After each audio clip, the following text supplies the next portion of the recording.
السلام علیکم ورحمۃ اللہ وبرکاتہ۔ آج کے اس ویڈیو میں ہم لوگ simple question paper class 10th 2021-22 حل کریں گے، جو C B S E board نے اپنے ویب سائٹ پر ہر ایک سبجیکٹ کے سمپل پیپر کو اپلوڈ کر دیا ہے۔ آپ وہاں سے لوڈ کر کے آپ دیکھ سکتے ہیں، ایگزام کی تیاری کر سکتے ہیں، تاکہ آپ کا ایگزام میں اچھا سے اچھا اور بہتر سے بہتر نمبر آ سکے۔ تو اسی سے متعلق آج کا ہمارا یہ ویڈیو ہے، جو sample question paper class 10th 2021-22 course B code 303، timing 120 minute ہے، سبجیکٹ اردو ہے اور میکسیمم مارکس جو ہے 40 کا ہے۔ سوال نمبر 1 ہے، مندرجہ ذیل غیر درسی اقتباسات میں سے کسی ایک کا انتخاب کیجیے اور اس میں موجود سوالوں کے جواب لکھے۔ یعنی سیکشن اے میں آپ کے 2 پیسیج ہیں، ان دونوں پیسیج میں سے آپ کو ایک پیسیج کا آنسر دینا آپ کو ہے، اور دونوں پیسیج آپ کا کیا ہے، آنسین پیسیج ہے، یا آپ کے بک کے اندر نہیں ہے، دوسرے بک سے اس میں ڈالا گیا ہے، اور اس پیسیج کو پڑھ کر آپ کو آنسر دینا لکھنا ہے۔ پیسیج کیا ہے دیکھیں آپ، تقریباً 450 سال پہلے 1555 عیسوی میں احمد نگر کے سلطان تھے۔ سلطان کے معنی بادشاہ کے آتے ہیں، اور وہ بادشاہ کہاں کے تھے؟ احمد نگر کے تھے، جہاں ایک چاند سی بیٹی پیدا ہوئی، اس کا نام چاند بی بی رکھا گیا۔ اس وقت کس کو معلوم تھا کہ آگے چل کر یہ لڑکی ہندوستان کی تاریخ میں نام پیدا کرے گی اور اکبر جیسے شہنشاہ کے مقابلے میں اپنی سلطنت بچانے کے لیے جان تک دے دی گی۔ چاند بی بی بچپن سے بہت ذہین اور بہادر تھی، پڑھنے لکھنے میں بہت دل لگاتی تھی۔ باپ نے اس کا شوق دیکھ کر، اس کی چاہت کو دیکھ کر، اس کے لگن کو دیکھ کر اس کی تعلیم و تربیت کا بہت اچھا انتظام کیا۔ تھوڑے ہی دنوں میں اس نے عربی، فارسی اور اپنے علاقہ کی زبانوں کنٹر اور مراٹھی میں بڑی قابلیت پیدا کر لی۔ اس نے لڑائی کا فن بھی اچھی طرح سیکھ لیا۔ جب بڑی ہوئی تو اپنے باپ کے ساتھ فوج اور سلطنت کے کاموں میں حصہ لینے لگی۔ یہ ہے پیسیج، اور اس پیسیج سے متعلق سوالات بھی ہے اور اس کے جوابات بھی آپ کے اس کے بغل میں دیا گیا ہے۔ سوال اس کا یہ ہے، سوال نمبر 1 ہے، چاند بی بی کے والد کہاں کے سلطان تھے؟ چاند بی بی کے والد یعنی ابو کہاں کے سلطان یعنی کہاں کے بادشاہ تھے؟ تو اس کا جواب یہ ہے کہ چاند بی بی کے والد احمد نگر کے سلطان تھے۔ دیکھ رہے ہیں آپ یہاں پر لکھا ہوا احمد نگر۔ سوال نمبر 2 ہے، چاند بی بی کی پیدائش کس سن میں ہوئی؟ چاند بی بی کی پیدائش کس سن میں ہوئی؟ تو جواب اس کا ہے، چاند بی بی کی پیدائش 1555 عیسوی میں ہوئی تھی۔ ٹھیک ہے۔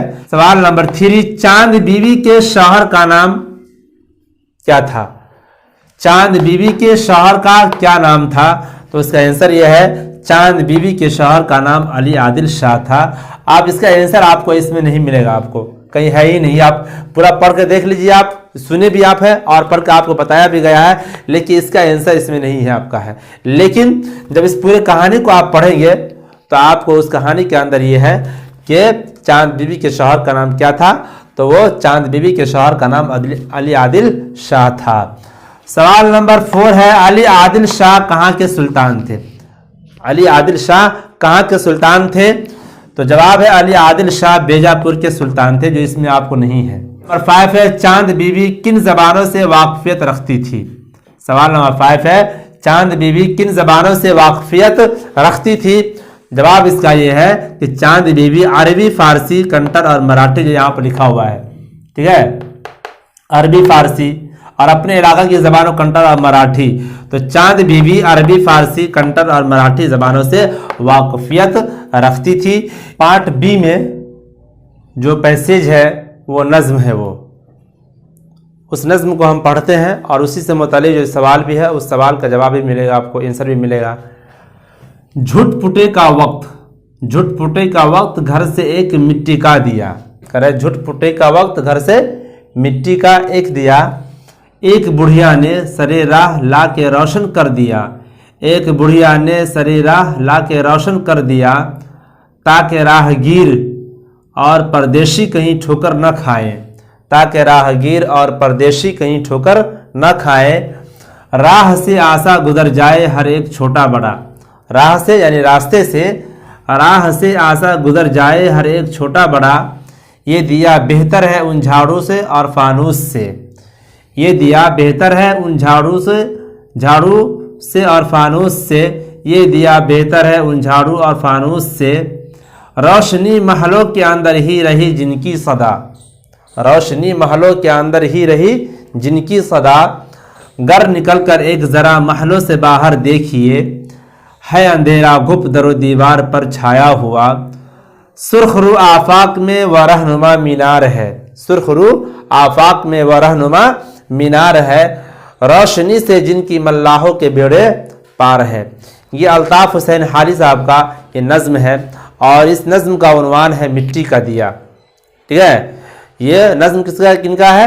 अल्ताफ़ हुसैन हाली साहब का है और इस नज़्म का उन्वान है मिट्टी का दिया। अब ये सवाल पूछ रहे हैं कि सवाल है बुढ़िया ने मिट्टी का दिया किस वक्त ला के रास्ते पर रखा था। ठीक है, सवाल नंबर 1 है बुढ़िया ने मिट्टी का दिया किस वक्त लाकर रास्ते पर रखा था। तो इसका जवाब होगा बुढ़िया ने। ठीक है, बुढ़िया ने मिट्टी का दिया झुटपुटे के वक्त लाकर रास्ते में रख दिया था। बुढ़िया ने मिट्टी का दिया झुटपुटे के वक्त लाकर रास्ते में रख दिया था।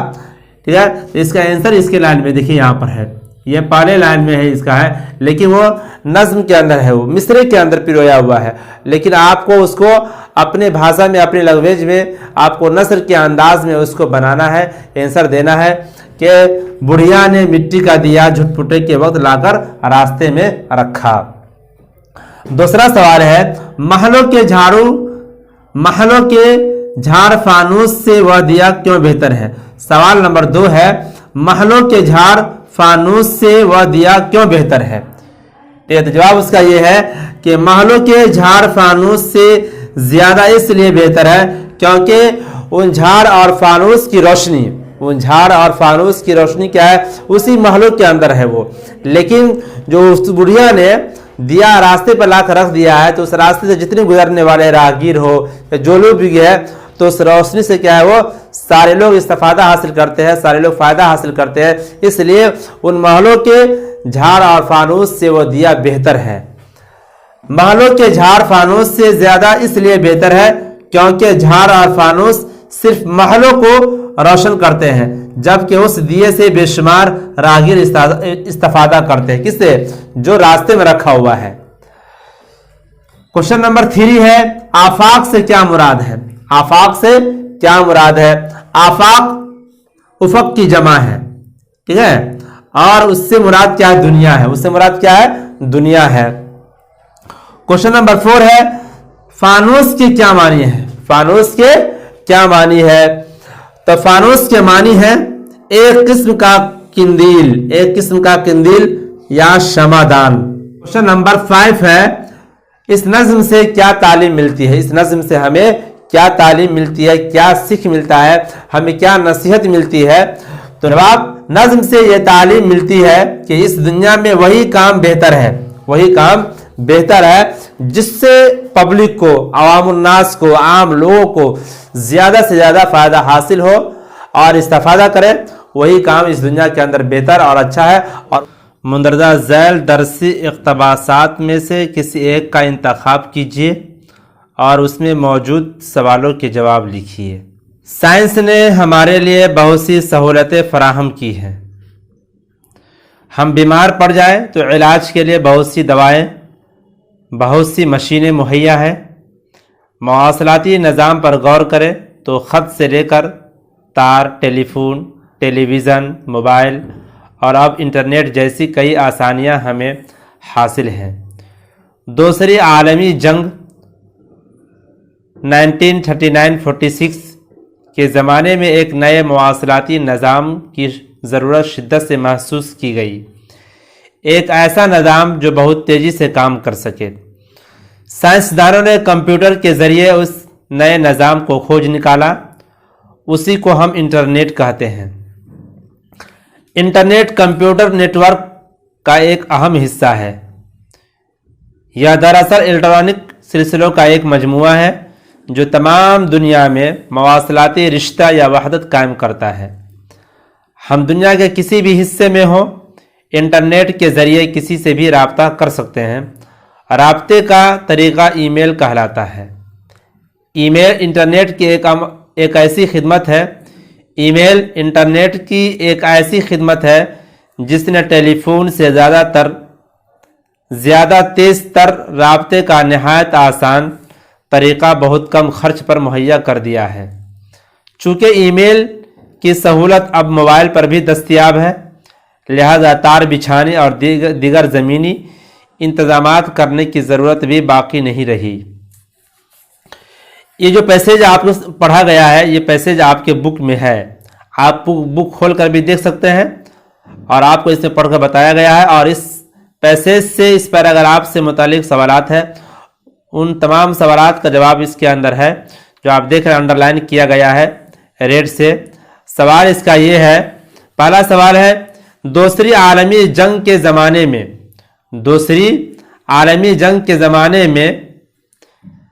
کیا چیز کی ضرورت شدت سے محسوس کی گئی؟ دوسری عالمی جنگ کے زمانے میں کیا چیز کی ضرورت شدت سے محسوس کی گئی؟ تو جواب اس کا یہ ہے، دوسری عالمی جنگ کے زمانے میں مواصلاتی نظام کی ضرورت شدت سے محسوس کی گئی۔ ٹھیک ہے۔ سوال نمبر 2 ہے، انٹرنیٹ کیا ہے؟ انٹرنیٹ کیا ہے؟ جواب اس کا، انٹرنیٹ کمپیوٹر نیٹ ورک کا ایک اہم حصہ ہے جو تمام دنیا میں مواصلاتی رشتہ یا وحدت قائم کرتا ہے۔ ٹھیک ہے، انٹرنیٹ کمپیوٹر نیٹ ورک کا ایک اہم حصہ ہے جو تمام دنیا میں مواصلاتی رشتہ یا وحدت قائم کرتا ہے، جو یہاں لکھا ہوا ہے۔ تیسرا سوال ہے، ای میل کے فائدے بتائیے۔ ای میل کے فائدے بتائیے۔ ای میل کے ذریعے ہم دنیا کے کسی بھی حصے میں، اس کا جواب ہے، ای میل کے فائدے بتائیے، تو اس کا جواب ہے، ای میل کے ذریعے ہم دنیا کے کسی بھی حصے میں ہوں لوگوں سے رابطہ قائم کر سکتے ہیں۔ چوتھا سوال ہے، مواصلاتی نظام میں کون کون سے وسائل شامل ہیں؟ چوتھا سوال ہے، مواصلاتی نظام میں کون کون سے وسائل شامل ہیں؟ تو جواب اس کا یہ ہے، مواصلاتی نظام میں ای میل، انٹرنیٹ وغیرہ ہیں، یعنی اس میں مواصلاتی نظام میں ای میل، انٹرنیٹ وغیرہ شامل ہے، تو اس کا جواب یہ ہے۔ پانچواں ہے، ٹیلی فون سے زیادہ تیز تر اور کفایتی رابطے کا طریقہ کیا ہے؟ تو اس کا جواب ہے، ٹیلی فون سے زیادہ تیز تر اور کفایتی رابطے کا طریقہ کیا ہے؟ وہ ای میل ہے۔ وہ کیا ہے؟ وہ ای میل ہے۔ دوسرا ہے، کوئی پہاڑ یہ کہتا تھا ایک گلہری سے، تجھے ہو شرم تو پانی میں جا کے ڈوب مرے، ذرا سی چیز ہے اس پر غرور کیا کہنا، یہ عقل اور یہ سمجھ یہ شعور کیا کہنا، خدا کی شان ہے ناچیز چیز بن بیٹھی، جو بے شعور ہوں یوں باتمیز بن بیٹھی، تیری بساط ہے کیا میری شان کے آگے، زمیں ہے پست میری آن بان کے آگے، جو بات مجھ میں ہے تجھ کو وہ نصیب کہاں، بھلا پہاڑ کہاں جانور غریب کہاں، کہا یہ سن کے گلہری نے منہ سنبھال ذرا، یہ کچی باتیں ہیں دل سے انہیں نکال ذرا۔ سوال نمبر 1 ہے، پہاڑ گلہری سے کیا کہتا ہے؟ پہاڑ گلہری سے کیا کہتا ہے؟ کہ اگر تم میں شرم ہو تو تم پانی میں جا کر ڈوب مرو۔ پہاڑ گلہری سے کہہ رہا ہے کہ اگر تم میں شرم ہے تو تم پانی میں جا کر ڈوب مرو۔ دوسرا سوال ہے، پہاڑ اپنے غرور کا اظہار کس انداز میں کرتا ہے؟ پہاڑ اپنے غرور کا اظہار کس انداز میں کرتا ہے؟ کہ میری عظمت و بلندی کے آگے، یعنی پہاڑ کہتا ہے کہ میری عظمت اور بلندی کے آگے زمین بھی پست نظر آتی ہے۔ تیسرا سوال ہے، پہاڑ اپنے آپ پر غرور کیوں کرتا ہے؟ پہاڑ اپنے آپ پر غرور کیوں کرتا ہے؟ تو اس کا جواب ہے، اس لیے کرتا ہے کہ وہ قد میں گلہری کی بنسبت بہت بڑا تھا، یعنی گلہری کیا ہے؟ چھوٹی ہے اور پہاڑ کیا ہے؟ بہت بڑا ہے، اس لیے پہاڑ اپنے بڑا ہونے کی وجہ سے وہ کیا کر رہا ہے؟ غرور اور تکبر کر رہا ہے وہ۔ क्वेश्चन नंबर 4 है, पानी में जाकर डूब मरने के क्या मानी है? पानी में जाकर डूब मरने के क्या मानी है? तो पानी में जाकर डूब मरने के मानी शर्मसार होने के हैं। क्या है? पानी में जाकर डूब मरने के मानी क्या है? शर्मसार होने के है। 5वां सवाल है, पहाड़ गिलहरी से डूब मरने को क्यों कहता है? पहाड़ गिलहरी से डूब मरने को क्यों कहता है? क्योंकि गिलहरी पहाड़ के मुकाबले में कद में बहुत छोटी थी। क्योंकि गिलहरी पहाड़ के मुकाबले में कद में यानी लंबाई में बहुत छोटी थी। पार्ट बी में मुंदरजा झैल सवालात में से सिर्फ 6 के जवाब उर्दू में तहरीर कीजिए। सवालों के नंबर मुसावी यानी बराबर है। सवाल नंबर 3 है, इसम किसे कहते हैं?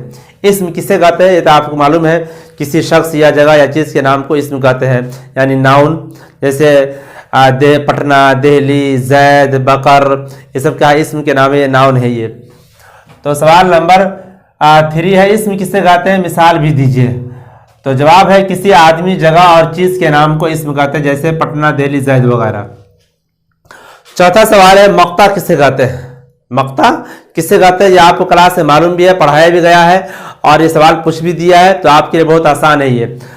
मक्ता किसे कहते हैं? मिसालों के जरिए वाज़ेह कीजिए।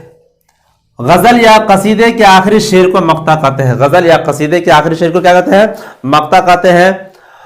गजल या कसीदे के आखिरी शेर को मक्ता कहते हैं। उसमें शायर अपना क्या करता है? तखल्लुस इस्तेमाल करता है।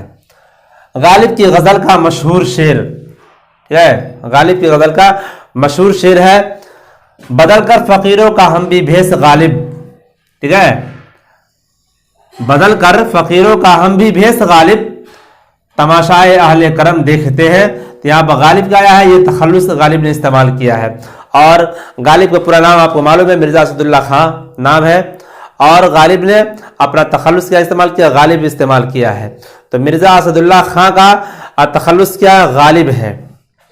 सवाल नंबर 5 है, मुंदरजा झैल मुहावरों के मानी लिखते हुए उनका जुमलों में इस्तेमाल कीजिए। सवाल नंबर 5 है, मुंदरजा झैल मुहावरों को मानी लिखते हुए उनका जुमलों में इस्तेमाल कीजिए। तो क्या है, अगर कोई मुहावरा आता है तो उस अगर मानी पूछता है तो उसका मानी भी लिखना है। और मानी लिखने के बाद जो है ना, पहले आप मुहावरा लिखिएगा, मुहावरा लिखने के बाद उसके बगल में जो है ना, सामने सामने आप उसका मीनिंग लिखिएगा, मानी लिखिएगा। फिर उसको जो है ना, अगर जुमला में पूछता है कि जुमला में इसको इस्तेमाल कीजिए, तो आप जो है ऐसे जुमला बनाइएगा कि जिससे उस मुहावरा का मतलब मफहूम जो है ना वाज़ेह हो जाए। वो इसको ख्याल रखना है। 9-2-11 होना, 9-2-11 होना है, 9-2-11 होना, ठीक है। इसका मतलब होता है फरार होना, भाग जाना। पुलिस को देखते ही चोर 9-2-11 हो गए। पुलिस को देखते ही चोर क्या हो गए? 9-2-11 हो गए, यानी भाग गए। दूसरा है ईद का चांद होना। दूसरा है ईद का चांद होना, बहुत दिन बाद दिखाई देना। कहते हैं ना, कह रहे तुम तो ईद का चांद हो गए हो। अगर कोई आदमी किसी को बहुत दिनों के बाद देखता है तो अक्सर बेशतर लोग यही कहते हैं, अरे भाई लगता है कि आप तो ईद के चांद हो गए हैं। तो इसका मतलब ये हुआ ईद का चांद होना, बहुत दिन बाद दिखाई देना। तुम नजर ही नहीं आते, तुम जुमला में इस्तेमाल करेंगे, तुम नजर ही नहीं आते, तुम तो ईद के चांद हो गए हो। तीसरा मुहावरा है आंखों का तारा होना। आंखों का तारा होना का मतलब होता है बहुत प्यारा होना, बहुत लाडला होना, बहुत चहीता होना।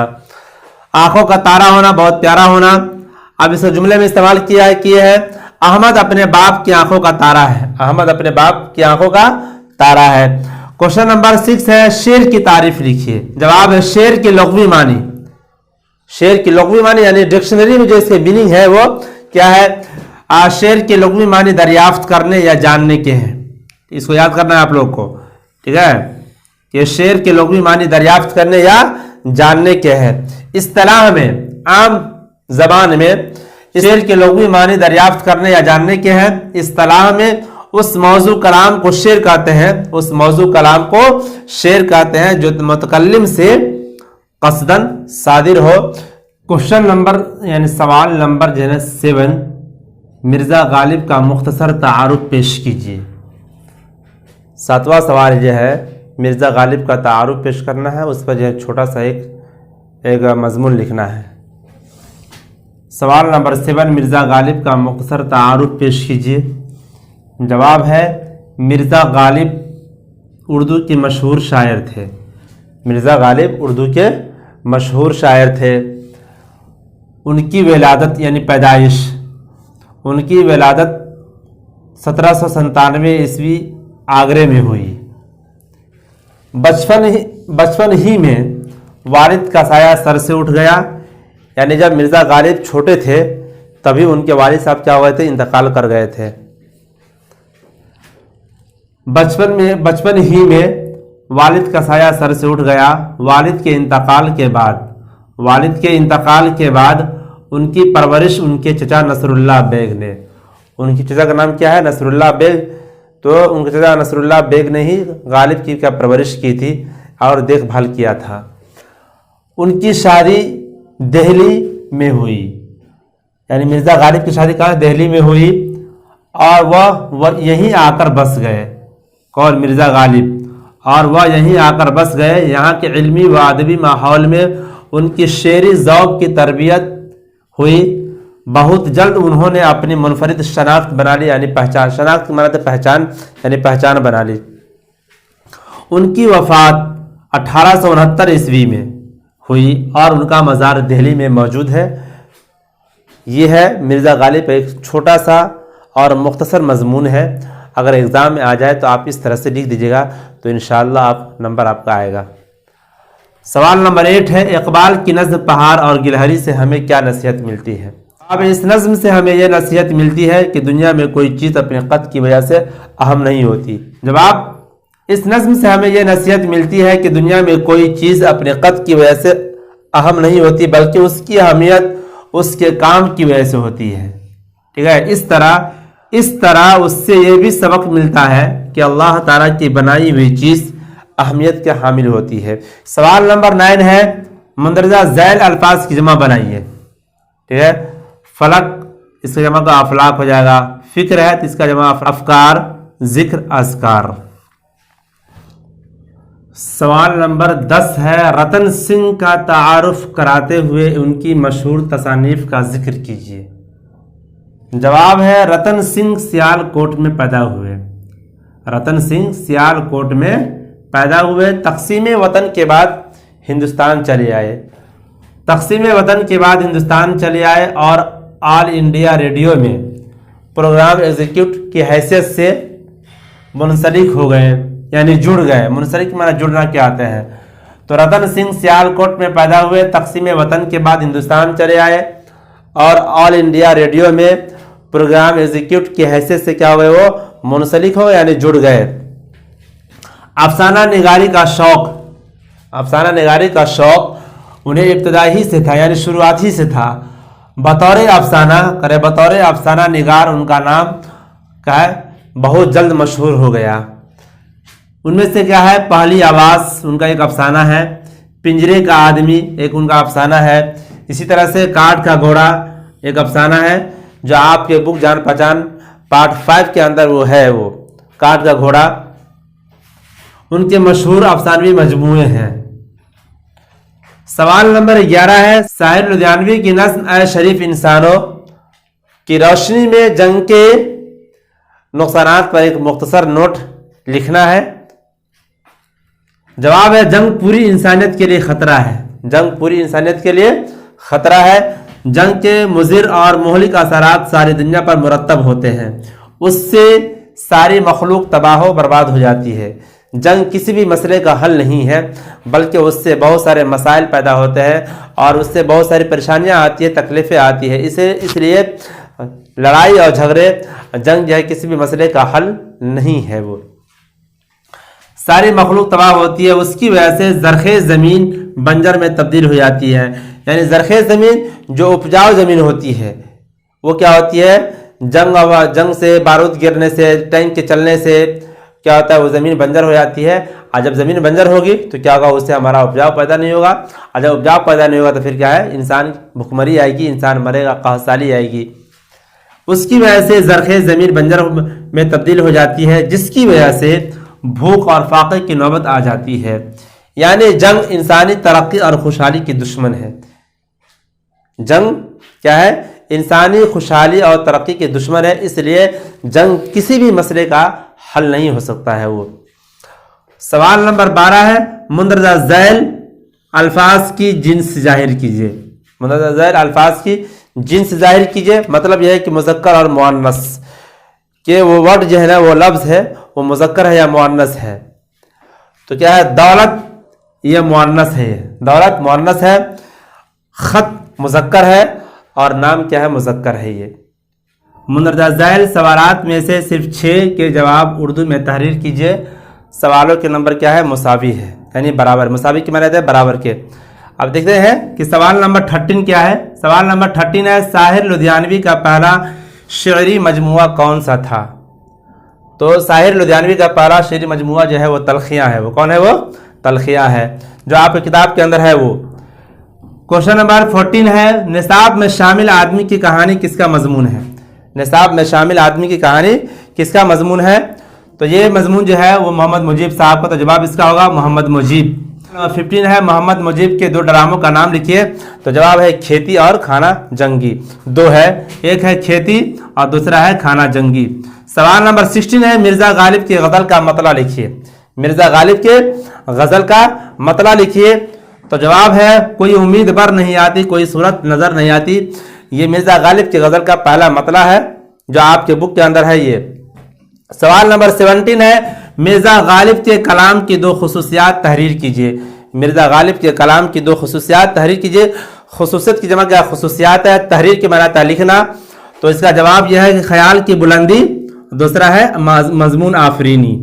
जवाब इसका क्या होगा, ख्याल की बुलंदी और दूसरा मजमून आफरीनी।